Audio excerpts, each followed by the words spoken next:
The second Aladdin film, The Return of Jafar, was created using the plot that was going to be the first arc of the Aladdin TV series. A new adventure with Aladdin. Because of this, people sometimes treat it like it's the show's extended pilot or a made-for-TV movie, but it is not. It was produced, packaged, and marketed as the direct-to-video sequel to Aladdin, and even sold at almost the exact same price as the first film. The trailer gives no indication that a TV show even exists, and neither does the box for the VHS. In fact, the box is actually using art that is higher quality than the film itself. This image is on the back of both the VHS and the DVD boxes, but it is so strikingly different than what the scene actually looks like. Yes, many of the future Disney sequels would do this with the box art, but remember, this is the first one. There is a reason why it sold so much better than most of the others. I think it's better to think of this as a prequel to the TV show instead of a pilot, because they did not want you to think it was a pilot. That's why it was reviewed so harshly as the sequel to Aladdin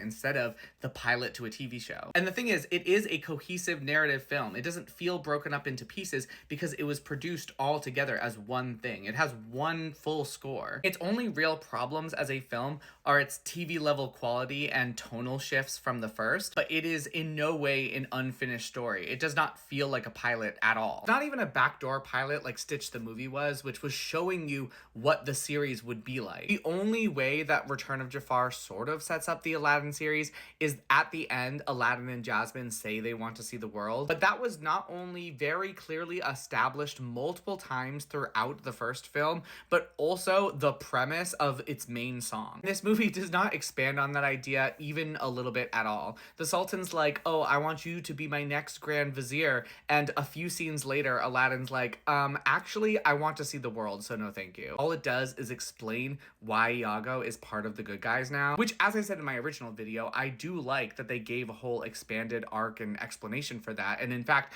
think they should have done even more with this film. The TV show is not about him. It could have just been an episode and it would be no different. And the only reason Disney went on to make so many pilot-based direct-to-video sequels is just because of how much money this one made. They weren't planning to do more of anything like this until this movie proved that they could make big profits from cheap home videos. And I want to be clear about something, because I know a lot of people will get defensive over their love for a film like this that I'm basically calling a cheap cash grab. I'm not actually saying that it's this terrible movie that you're dumb for liking. It honestly was much better than I thought it was going to be when I rewatched it as an adult. It's certainly much better than some of the direct-to-video sequels they went on to make. Come on, Oki.